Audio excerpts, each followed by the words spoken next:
Economic importance, ठीक है, of protozoa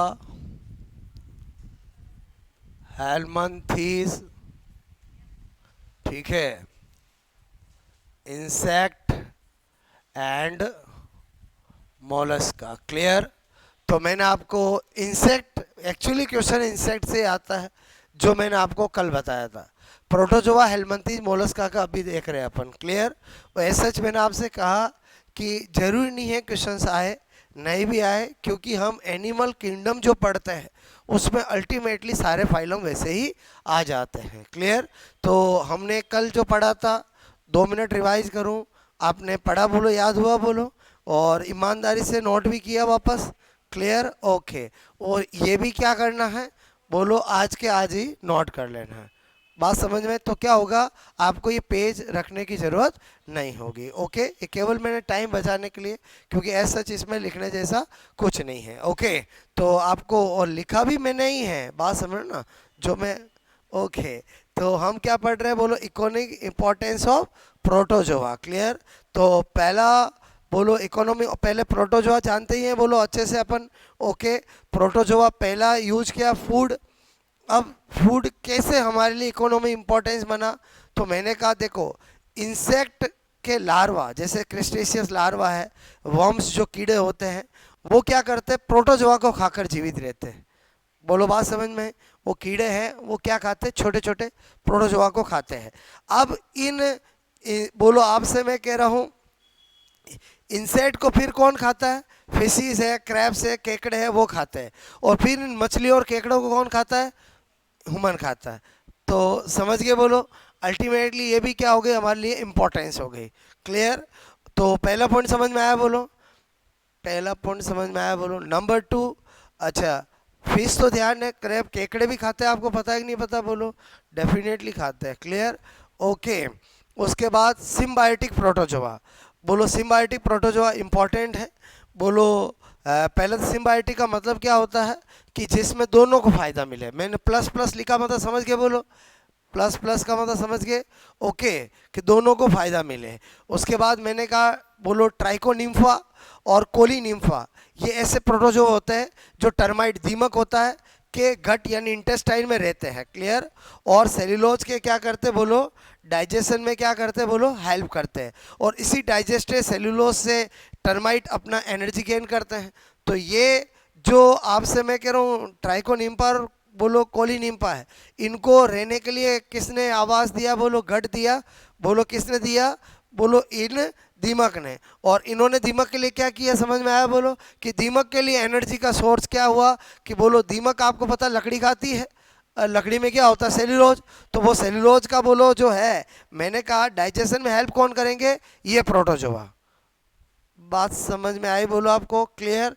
तो वेरी इंपॉर्टेंट कि दीमक जो होता है उसकी गट में पाए जाने वाले प्रोटोजोआ, सिम्बायोटिक प्रोटोजोआ कौन होते हैं, एक ट्राइकोनिम्फा और एक कोलिनिम्फा। क्लियर? जो चीज़ इंपॉर्टेंट है मैंने इंपॉर्टेंट लगाई है। ओके, तो इसमें प्रोटोजोआ का नाम पता होना चाहिए।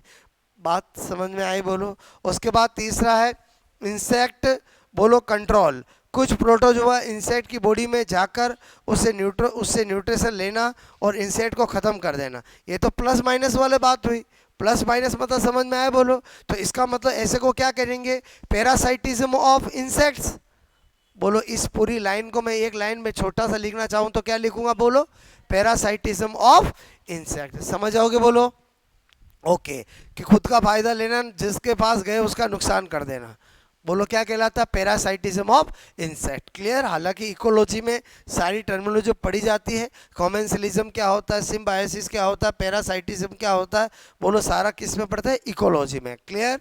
फिर मैंने कहा हेल्प इन सैनिटाइजेशन। ठीक है, बहुत सारे प्रोटोजोआ पॉल्यूटेंट वाटर में रहते हैं, ऑर्गेनिक वेस्ट को फीड करते हैं और वाटर को क्या करते हैं, प्योरीफाई करते हैं। और मेन कुछ प्रोटोजोआ, मनी प्रोटोजोआ फीड्स बोलो अपॉन बैक्टीरिया इन वाटर, जल में जो छोटे छोटे बैक्टीरिया होते हैं उनको भी भोजन के रूप में लेते हैं। क्लियर? तो ये हमारे लिए क्या फ़र्क हो गया बोलो, हेल्प इन सैनिटाइजेशन। क्लियर? बोलो समझ के सफाई काम करने में काम में आ गया। और इन इंडस्ट्रीज देखे तो प्रोटोजोआ के डेड होने के बाद इनके स्केलेटन का जमाव समुद्र या पानी के नीचे होने से एक ओशियन ऑज मतलब लेयर का निर्माण होता है। और आफ्टर मतलब यही जो चीज़ लिखी उसको इंग्लिश में बताया है कि after deposition of skeleton of dead protozoa they create oceanic oozes. Clear? समझ के बोलो। मतलब आप सोचो कि समुद्र के अंदर बोलो प्रोटोजोआ जिनके ऊपर क्या होता है थोड़ा सा बोलो हार्डनेस होती है, वो डेड हो के क्या हो नीचे जम जाते हैं और जमने से क्या हो जाती है चट्टान बन जाती है और उसी को हम ओशियनिक क्या कहते हैं ऑज आप समय को लेयर कहते हैं। और ये ओशियनिक ऑज जो है समुद्र में चट्टान जो है वो किस एजेंट का रूप में कार्य किया जाता है? फिल्टरिंग एजेंट के रूप में काम किया जाता है। बात समझ में आई बोलो आपको? क्लियर? और बिल्डिंग मटेरियल के अंदर इसको इंपॉर्टेंट लगा दो कि deposited skeleton change into limestone. कुछ ऐसे प्रोटोजोआ होते हैं जैसे ग्लोबिगेरिना, उसका जो स्केलेटन का जमा होने के बाद बोलो कुछ समय बाद वो किस में कन्वर्ट हो जाता है? लाइमस्टोन में कन्वर्ट हो जाता है। और लाइमस्टोन तो आपको पता है एज ए मटेरियल एजेंट घरों बनाने में किया जाता ही है, बोलो चूना पत्थर जिसको कहते हैं। क्लियर? तो बोलो ये बिल्डिंग मटेरियल के अंदर क्या लाइन लिखी समझ में आया? बोलो डिपोजिटेटेड स्केलेटन चेंज इनटू लाइमस्टोन। ऐसा किसके स्केलेटन के अंदर चेंज होना होता है? बोलो ग्लोबी गेरिना। ग्लोबी गेरिना बोलो ऑज प्रोटोजोआ स्केलेटन से। बोलो ग्लेबी गेरिना बोलो ऑज प्रोटोजोआ स्केलेटन से। पहले बताओ लाइन समझ में आई बोलो आपको? ओके। उसके बाद ऑयल एक्सप्लोरेशन, बोलो तेल की खोज में प्रोटोजोआ स्केलेटन ऑयल डिपॉजिट वाले स्थान पर ही चट्टान बनाते हैं। बात समझ में आए बोलो? क्लियर? तो हमें इससे बोलो कहीं चट्टान मिल रही है तो हम ऐसा इमेजिन कर सकते हैं कि वहाँ पर क्या हो सकता है? बोलो ऑयल भी हो सकता है। Oil exploration. क्लियर?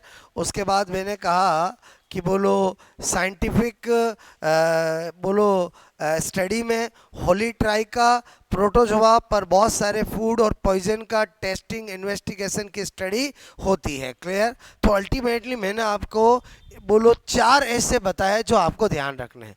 बोलो एक तो कोलिनिम्फा, बोलो ऐसे प्रोटोजोआ बोलो मैंने कहा जो टर्माइट की अंदर सिम्बायोटिक फॉर्म में रहते हैं। एक मैंने आपको अभी बताया बोलो होलिकोट होली बोलो होलोट्राइका। होलोट्राइका ऐसा प्रोटोजोआ होता है जिस पर कोई भी पॉइजन है, कोई भी फूड है, उसका इन्वेस्टिगेशन या टेस्टिंग करने के लिए एज ए साइंटिफिक स्टडी बोलो फोरेंसिक स्टडी करने के लिए यूज में लाया जाता है। क्लियर? और एक मैंने आपको अभी बताया बोलो ग्लोबिगेरिना, ये ऐसा प्रोटोजोआ होता है जिसकी स्केलेटन जो होती है, जिसकी जो चट्टान होती है वो लाइमस्टोन में चेंज हो जाती है। बात समझ में आए बोलो? क्लियर? तो वेरी सिंपल, 2-3 बार बोलो रीड करेंगे तो ध्यान रहेगा। ध्यान ही रखना है क्योंकि बाकी तो आपने को कहीं लिखना तो है नहीं कि ऐसा तो क्वेश्चन आएगा नहीं प्रोटोजोआ का 5 इकोनॉमिक इंपॉर्टेंस लिखिए। अरे बोलो समझे ही समझे बोलो? क्लियर? ऑप्शन का खेल होता है, थोड़ा सा हमने देख रखा है एक जगह बोलो तो हमें ध्यान रहता है। ओके। फिर economy importance of helminths. Actually helminths ऐसे बोलो एनिमल्स होते हैं जिनकी इकोनॉमी इंपॉर्टेंस नहीं के बराबर है क्योंकि उनके बोलो डिजीज में ज़्यादा करते हैं। बोलो और सारे के हेलमंथी चाहे प्लेटी हेलमंथी जो चाहे बोलो निमेटोडा हो, चाहे मैं आपको को राउंड वॉर्म हो, फिर फ्लैट वॉर्म हो, बोलो हुक वॉर्म हो, सारे के सारे क्या करते हैं? डिजीज तो क्रिएट करते हैं ना, चाहे एनिमल में करते हैं चाहे ह्यूमन में करते हैं। इकोनॉमी इंपॉर्टेंस तो बहुत कम है। केवल एक मान सकते हो कि एक प्लेनेरिया प्लेटी हेलमंथीज होता है जिसकी स्टडी बोलो रीजनरेशन की स्टडी में उसका यूज किया जाता है क्योंकि वो रीजनरेशन बहुत ज़्यादा करता है। बाकी तो मोस्ट ऑफ बोलो डिजीज ही क्रिएट करते हैं। बात समझ में आए? तो कुछ कॉमन मैंने आपको बताया है। मैंने कहा इकोनॉमी इंपॉर्टेंस ऑफ हेलमंथीज, प्लेटी हेलमंथीज, निमेटोडा फाइलम के सभी सदस्य को क्या कहते हैं? हेलमंथीज। बोलो मेरी बात समझ में है? हेलमंथीज के 2 फाइलम होते हैं, एक प्लेटी हेलमंथीज और एक एस्के हेलमंथीज। एस्के हेलमंथीज का ही दूसरा नाम क्या होता है? निमेटोडा होता है। क्या होता है? निमेटोडा। और जो प्लेटी हेलमंथीज होता है उसमें बोलो फ्लैट बोलो फीताकर्मी आते हैं और जो एस्के हेलमंथीज निमेटोडा में राउंड वॉर्म आते हैं। क्लियर? ओके। तो ये मुख्य इंटरनल पैरासाइट होते हैं, बोलो एंडो पैरासाइट होते हैं। इंटरनल पैरासाइट बोलूँ या एंडो पैरासाइट बोलूँ, एक ही बात है। इनके द्वारा अनेक रोग होते हैं। क्लियर? तो कौन कौन से होते हैं मैंने लिखे हैं, हालांकि मोस्ट ऑफ जो इम्पोर्टेंट है हमने पहले जाने हैं। क्लियर? फिर भी कुछ बोलो अलग भी बताया मैंने आपको। पोलीस्टोमा, ये भेड़ है, मेंढक है, कछुए की यूरिनरी ब्लैडर, बोलो मूत्राशय में पैरासाइट के रूप में रहता है। मूत्राशय मतलब क्या लिख लोगे? यूरिनरी ब्लैडर, यूरिनरी ब्लैडर में रहता है। क्लियर? फिर फेसियोला का नाम तो सुना ही है, बोलो बोलो ये भेड़ के, भेड़ मतलब समझते बोलो? क्लियर? ओके, के लीवर में बोलो इंटरनल पैरासाइट एंडो पैरासाइट होता है, और साइकिल अपनी किस किस में पूरा करता है बोलो? एक स्नेल घोंगा में और एक भेड़ में, बोलो सीपी यानी भेड़ में पूरा करता है। क्लियर? तो फेसियोला के दो होस्ट होते हैं, एक तो घोंगा होता है और एक भेड़ होती है। क्लियर? उसके बाद सिस्टिसोमा, नाम सुना ही है, बोलो? क्लियर? बोलो ये मनुष्य और अदर एनिमल में बोलो क्या क्या क्या होता है? ब्लड फ्लूक होता है। क्या होता है बोलो? ब्लड फ्लूक होता है। बोलो सिस्टिसोमा नाम सुना नहीं सुना बोलो? ओके। उसके बाद पैरागोनिमस, ये मांसाहारी मैमल्स जैसे मनुष्य है, शेर है, चीता है, कुत्ता है, बिल्ली है आदि के लंग्स का क्या होता है? एंडोपैरासाइट होता है। क्लियर? इसका सेकेंडरी होस्ट क्रैब या फिश होता है। मनुष्य में इसके संक्रमण से ट्यूबरक्लोसिस भी हो सकता है। वेरी इंपॉर्टेंट, आपको पूछा जाए ऐसा कौन सा हेलमंथीज है जिससे मनुष्य में ट्यूबरक्लोसिस भी हो सकता है, तो अगर हेलमंथीज में पूछे तो कौन सा है बोलो? पैरागोनिमस। क्लियर? तो ये ध्यान रखना है। बोलो मैंने क्या बताया, समझ में आया बोलो? सबसे पहले तो आपको क्या समझ में आया कि ये हेलमंथीज जो भी मांसाहारी होते हैं उनके कहाँ का एंडोपैरासाइट होता है? लंग्स का। बोलो कहाँ का होता है? लंग्स का। क्लियर? और मैंने कहा ये सेकेंडरी होस्ट इसका क्रैब या फिश होता है। अब मनुष्य में ये कैसे जाएगा, समझ में आया? अगर ऐसा बोलो मैंने कहा क्रैब फिश जिसके अंदर ये है, बोलो क्लियर, उसको खाएगा तो बोलो मनुष्य में चला जाएगा। बात समझ में आई बोलो? क्लियर? और बोलो ट्यूबरकुलोसिस भी लंग्स वाली होती है और ये भी लंग्स अंदर रहता है, तो थोड़ा ध्यान रहेगा। बोलो ओके। टीनिया सजिनेटा जानते हैं, बीप टैप फॉर्म होता है। और टीनिया सजिनेटा क्या होता है? Beep tap form. क्लियर? गाय का कच्चा मांस, क्लियर, खाने से। और एस्केरिस जानते ही हो, राउंड वॉर्म होता है, एस्केरिस होता है। और वाउचेरिया बैंकरप्टाई नाम सुना बोलो? नाम सुना? बोलो क्या होता है इससे? फाइलेरिया कर्मी बोलते हैं इसको। और एलिफेंट फुट डिजीज, हाथी पांव रोग भी कहते हैं इससे होने वाले को। और इसका वाहक कौन होता है? क्यूलेक्स मच्छर। क्या होता है? क्यूलेक्स मच्छर। क्लियर? और मैं इसकी एक ट्रिक भी बताता हूँ, और उस ट्रिक से हमेशा ध्यान रख सकते हो कि जिसको भी अगर फाइलेरिया हो गया है उसका पाँव हाथी जैसा हो जाता है और दिखने में थोड़ा अलग लगता है, और जो देखने आते हैं उसको खुश करने के लिए बोल देते हैं क्या वेरी ब्यूटीफुल, ब्यूटीफुल। बोलो आपसे मैं कह रहा हूँ ब्यूटीफुल, मैंने कहा लेग्स। क्लियर? क्या बोलते? क्या वेरी ब्यूटीफुल लेग्स। तो क्या से तो क्या हो गया बोलो? क्यूलेक्स मच्छर। क्लियर? क्यूलेक्स मच्छर, ये तो इसका क्या हो गया बोलो? वाहक। क्लियर? फिर मैंने कहा वेरी ब्यूटीफुल से क्या हो गया? ये किससे होता है? Vaucheria, vaucheria. मैंने कहा बैन क्रैप, बोलो बैन क्रैप, ठीक है, टाई, बोलो बैन क्रैप टाई। और मैंने कहा फूल से क्या हो गया? फाइलेरिया। क्या हो गया बोलो? फाइलेरिया। क्लियर? फाइलेरिया। और मैंने कहा लेग से क्या हो गया बोलो? Elephant, elephant foot disease. Clear? हाथी पांव रोग। मतलब सारी चीज इस ट्रिक में आ गई। वाहक आ गया, हेलमंथीज आ गया, बोलो उसका और दूसरा नाम आ गया, और किस नाम से जाना जाता? फाइलेरिया आ गया। बात समझ में है?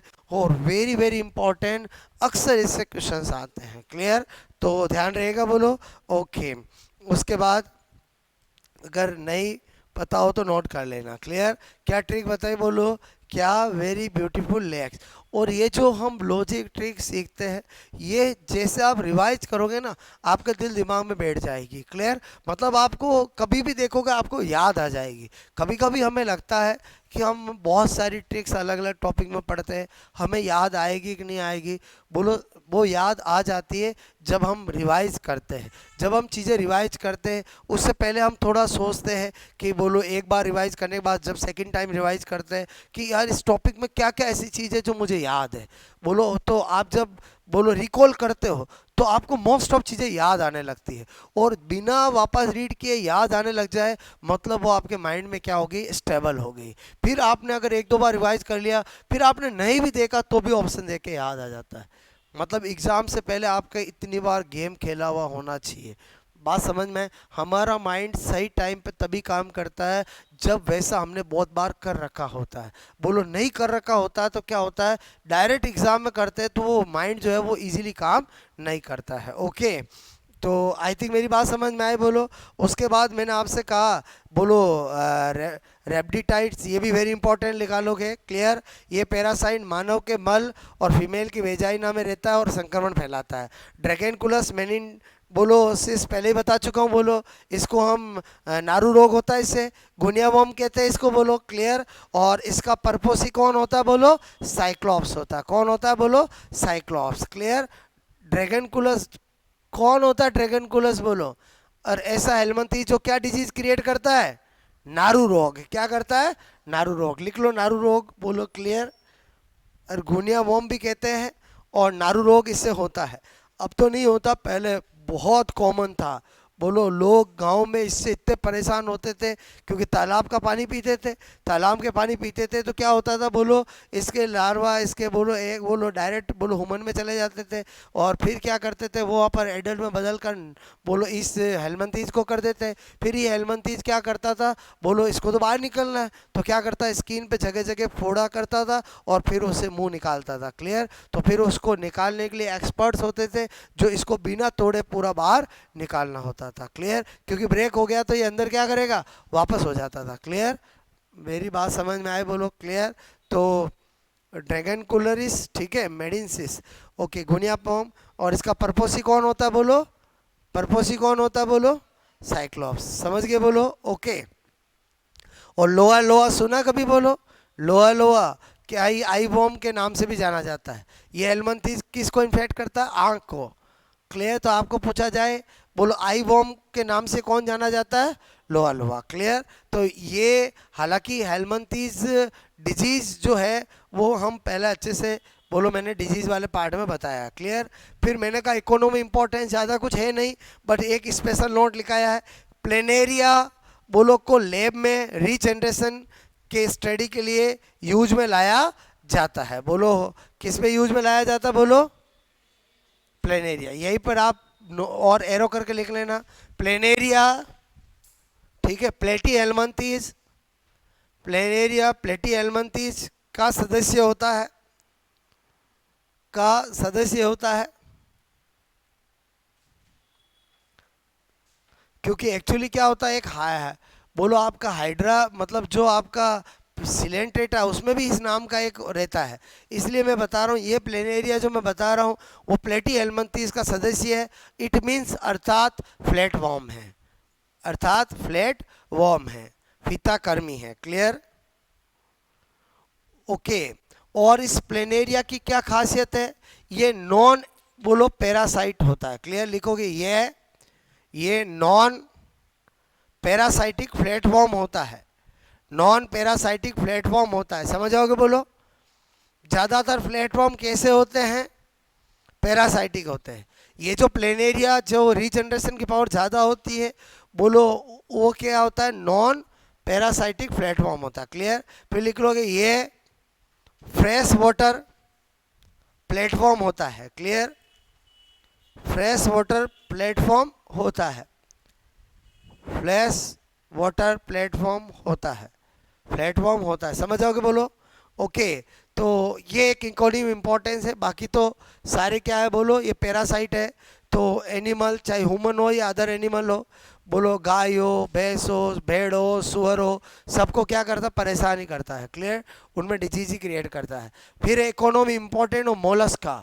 जब भी मोलस्का आता है तो हमें उसकी इकोनॉमी इंपॉर्टेंस तो पूरी पर्ल इंडस्ट्रीज है। बोलो पूरी क्या है? Perl industries. अभी पर्ल कैसे बनता मैं आपको बताऊंगा। क्लियर? तो पहले तो मोलस्का आते हैं, आपको पता होना चाहिए सेकंड लार्जेस्ट फाइलम होता है। मोलस्का क्या होता है? Second largest phylum. First largest तो बोलो ऑर्थोपोडा होता है, सेकंड लार्जेस्ट कौन है? मोलस्का। तो पहले ब्रैकेट में लिख दो second largest phylum. Clear? Second largest phylum. Okay, अच्छा, और मोलस्कन की क्या खासियत है कि मोलस्कन जो होते हैं वो उनकी बॉडी बहुत सॉफ्ट होती है, इसलिए क्या होता है कि उनके ऊपर कैल्शियम कार्बोनेट का सेल पाया जाता है। तो आप लिख लोगे, बोलो मोलस्कन्स। मैं ये इसलिए बता रहा हूँ, अभी मैं पहला ही इकोनॉमी इंपॉर्टेंस बताऊंगा खाने में, तो दिमाग में आता है सिप्पी इतनी कड़क कड़क कैसे खाते होंगे, तो आप समझ के बोलो कि एक्चुअली मोलस्कन अंदर बहुत सॉफ्ट होता है, वो ऊपर जो होता है वो तो क्या होता है, उनकी कैल्शियम कार्बोनेट की सेल होती है। तो आप क्या लिखोगे, मोलस्कन, बोलो सॉफ्ट हो बॉडी वाले होते हैं, बोलो सॉफ्ट बॉडी वाले होते हैं, जिनके ऊपर जिनके ऊपर कैल्शियम कार्बोनेट, जिनके ऊपर कैल्शियम कार्बोनेट की सेल, सेल बोलूँ, आवरण बोलूँ, कवरिंग बोलूँ, ठीक है, एक ही बात है, बोलो होती है। इसी को हम कैलकेरस सेल भी कह सकते हैं। बोलो कैल्शियम कार्बोनेट की सेल को हम क्या कह सकते हैं, कैलकेरस सेल, एक ही बात है। बोलो कैलकेरस सेल बोलूँ या कैल्शियम कार्बोनेट की सेल बोलो, एक ही बात होती है। क्लियर? ओके, अब हम देखें, बोलो इकोनॉमी इंपॉर्टेंस। क्लियर? तो पहला है भोजन के रूप में, तो मैंने लिखा एम्पी न्यूरा, बोलो कि काइटिन का यूज भोजन के रूप में किया जाता है। ये एम्पी न्यूरा बोलो का जो काइटिन होता है, बोलो जो एम्पी न्यूरा होता है उसका जो काइटिन होता है, उसका पार्ट है काइटिन होता है, उसको हम क्या कहते हैं, समुद्री गोमांस कहते हैं। क्या कहते हैं, बोलो समुद्री गोमांस, मतलब सी बीफ कहते हैं। क्या कहते हैं, सी बीफ। मेरी बात समझ में आई, बोलो। मतलब मैंने कहा कि बोलो कोई कहता है आज मैंने सी बीफ खाया है, मतलब सी बीफ खाया मतलब समुद्र में गाय, गाय का मांस, ऐसा नहीं है। सी बीफ का मतलब समझ के बोलो, मतलब जो एम्पी न्यूरा एक मोलस्कन होता है, उसकी काइटिन जो होता है, उसका बॉडी भाग होता है, उसको कहा जाता है सी बीफ। सी बीफ मतलब समुद्री गोमांस। और समझ गए, नहीं समझ गए? बीफ वर्ड किसके लिए यूज किया जाता है, गाय के मांस के लिए। और सी बीफ जो है वो बोलो एम्पी न्यूरा मोलस्कन की काइटिन को कहते हैं। बात समझ में आई? पहला। दूसरा, भोजन के रूप में गैस्ट्रोपोड्स, बोलो मैंने कहा फिश है, बर्ड्स, इनका यूज भोजन के रूप में करते हैं। हेलिक्स जो है यूरोप और उत्तरी अमेरिका में इसको खाया जाता है। ये सब कौन है, बोलो मोलस्कन्स है। क्लियर? फिर मैंने कहा पाइला का पास, फूटो पाइला, दक्षिणी भारत न्यूयॉर्क में खाया जाता है। पाइला नाम सुना बोलो आपने, बोलो उसका जो फूट होता है उसको भी खाया जाता है। क्लियर? फिर मैंने कहा सिपी और ऑयस्टर एटसेट्रा कभी खाए जाते हैं। क्लियर? तो पहला यूज़ तो भोजन के रूप में हो गया, और दूसरा यूज किया मुद्रा के रूप में। बोलो कोड़ी को मुद्रा के रूप में यूज किया जाता है। कोड़ी किसका मेंबर है, बोलो मोलस्कन्स का है, जिसका यूज किस में किया जाता है, मुद्रा। मुद्रा मतलब समझ गए, बोलो मुद्रा मतलब समझ गए, चीज़ों को नापने में। क्लियर? उसमें किया जाता है। क्लियर? उसके बाद आभूषण के रूप में, बोलो आभूषण के रूप में, मतलब आप ये मुद्रा को, बोलो कौड़ी को मुद्रा के रूप में किया जाता। समझे कि नहीं समझे, बोलो। बोलो पुराने ज़माने में क्या होते थे, वाट वाट होते, सबके पास होते नहीं थे, तो एक क्या करते थे, किसी के पास 200 ग्राम का वाट है, तो वैसा का वैसा उसको तोल लेते थे, फिर तू तेरा वाट तेरे घर पे रख, अब हमारा इससे ही काम लेंगे। और ऐसा आज भी बहुत सारे करते हैं, पत्थर का यूज करते हैं ऐसे। क्लियर? ओके, तो छोटी छोटी कौड़ियों का यूज भी मुद्रा के रूप में करते थे। और आभूषण के रूप में आप जानते ही हो, बोलो ये तो जो मोलस्कन है वो तो ऑर्नामेंटल आभूषण में फेमस है। बोलो आप, बोलो कितने ही ऑर्नामेंटल चीज़ें जो है उनकी, बोलो घरों में रखी जाती है। तो स्कैफोपोडा के कवच सेल से आभूषण में, बोलो कोट के बटन, गुलदस्ते, सजावटी सामान इससे बनाए जाते हैं। क्लियर? और अन्य यूज में बहुत सारी चीज़ें। ऑक्टोपस का यूज किस में किया जाता है, मछली प्रबोलन में, मतलब समझ के बोलो मछलियों को पकड़ना है, बोलो तो क्या करेंगे, छोटा ऑक्टोपस छोड़ेंगे, मछली आएगी पास में, मछलियों को पकड़ लेंगे। और समझे समझे, बोलो जाल में फंसाने में। क्लियर?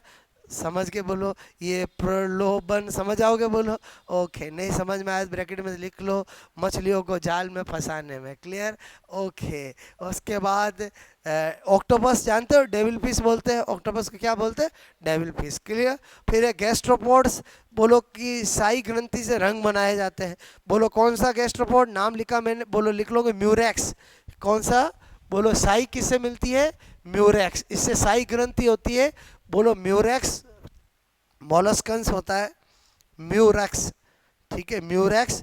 बोलो ये जिसकी साई ग्रंथि से रंग बनाए जाते हैं। क्लियर, बात समझ में आई। डाई बनाई जाती है। फिर ऑयस्टर के कवच में, ऑयस्टर समझ के बोलो, ऑयस्टर समझते बोलो, इसका मेंबर है का जो सेल होता है में तारकोल मिलाकर अमेरिका में सड़क बनाई जाती है। क्लियर, सीपियों के कवच पीसकर मुर्गी के दाने बनाए जाते हैं। ओके, अनेक समुद्री सीपियों से बहुमूल्य मोती बनाए जाते हैं। और अभी मैं कैसे आपको बताऊंगा। अनेक मोलस्का अन्य बोलो जंतुओं का भक्षण कर जल को स्वच्छ भी बनाते हैं। और मोस्ट ऑफ मोलस्कन पानी में ही रहते हैं। बोलो क्लियर। और इम्पोर्टेंस, अब आपको मैं और स्पेशल नोट लिखोगे, पर्ल ऑयस्टर, मतलब स्पेशल नोट लिख लो, पेज खाली है ना लास्ट बोले कैसे लिख लो। पर्ल ऑयस्टर, ठीक है, एक ऐसा मोलस्कन्स होता है, पर्ल ऑयस्टर एक ऐसा मोलस्कन्स होता है, मोलस्कन्स होता है। अब पहले सुनो, देखो मतलब क्या होता है, इसकी वॉल की सेल के बिटवीन अगर कोई भी फोरेजन पार्टिकल आ जाता है, कोई भी क्या आ जाता है, फोरेजन पार्टिकल आ जाता है, तो ये क्या करता है, उसके चारों तरफ कैल्शियम और प्रोटीन स्रावित करता है। क्या करता है बोलो, कैल्शियम और प्रोटीन स्रावित करता है, और जिससे बहुमूल्य सुंदर मोती का निर्माण होता है। क्लियर, तो बात समझ में। तो फिर तो जापान में और वहाँ पर तो क्या किया जा रहा है बोलो, पल बोलो ऑयस्टर का कल्चर किया जा रहा है। बोलो पर्ल ऑयस्टर कल्चर का मतलब है बहुत सारे पर्ल ऑयस्टर है, उनमें क्या डालते हैं, फोरेजन पार्टिकल। क्या डालते हैं बोलो, फोरेजन पार्टिकल। वो फोरेजन पार्टिकल जाएगा बोलो इनकी वॉल के बोलो कवच के बीच में, तो ये क्या करते हैं, जब भी फोरेजन पार्टिकल आता है तो उसके चारों तरफ क्या करते हैं, कैल्शियम और प्रोटीन का स्रावण करते हैं, और जिससे वो फोरेजन पार्टिकल किस में बदल जाता है, मोती में बदल जाता है। बोलो बात समझ में, बहुमूल्य मोतियों में बदल जाता है। बोलो इसको हम पर्ल इंडस्ट्रीज भी कहते हैं, जो कि वेल स्टेबलाइज है जापान और में। क्लियर, तो अब आप क्या लिखोगे स्पेशल नोट में, पर्ल क्या लिखा, पर्ल ऑयस्टर। ऑयस्टर ऐसे मोलस्कन होते हैं जिनके जिनके बोलो दोनों वॉल के कवच में, दोनों वॉल के कवच के मध्य, दोनों वॉल के कवच के मध्य, मतलब समझ गए, इधर देखो, सॉरी, बोलो आपने देखा होगा ना, दोनों वॉल के कवच के मध्य कोई फोरेजन पार्टिकल, कोई बोलो फोरेजन पार्टिकल समझते हो, और विजातीय कण, कोई भी फोरेजन पार्टिकल मतलब विजातीय कण, ठीक है, आ जाता है। फोरेजन पार्टिकल मतलब समझ गए, कोई विजातीय कण आ जाता है, आ जाता है, तो यह उसके चारों ओर, ये उसके चारों ओर, ये उसके चारों ओर, ये उसके चारों ओर कैल्शियम और प्रोटीन, कैल्शियम और प्रोटीन, ठीक है, कॉन्सेंट्रिक रूप से, कॉन्सेंट्रिक रूप से मतलब समझ गए, से केंद्रीय रूप से, बोलो कैल्शियम और प्रोटीन को सेकेंडरी रूप से, कॉन्सेंट्रिक रूप से, ठीक है, बोलो डिपॉजिट, डिपॉजिट करके पर्ल मोती का निर्माण करते हैं।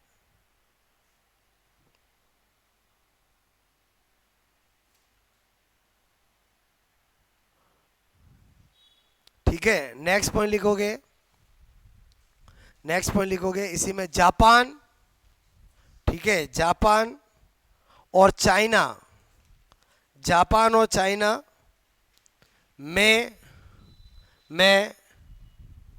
Perl industry, pearl culture industries, pearl culture industries successfully run कर रही है, सक्सेसफुली रन कर रही है, सक्सेसफुली रन कर रही है। समझ के बोलो, कहाँ पर पर्ल इंडस्ट्रीज सक्सेसफुली रन कर रही है, एक जापान और एक चाइना में। क्लियर, वहाँ पर लार्ज लेवल पर पर्ल ऑयस्टर का कल्चर किया जाता है, और उस कल्चर के अंदर पॉइजन पार्टिकल डाले जाते हैं और वहाँ से बोलो मोती बनाए जाते हैं। क्लियर? बात समझ के बोलो मेरी, क्लियर? तो इस मोलस्का के मेन इम्पोर्टेंट बोलो यही है, वो है बोलो फल का निर्माण। क्लियर? तो आई थिंक समझ में आया बोलो छोटा टॉपिक। ओके।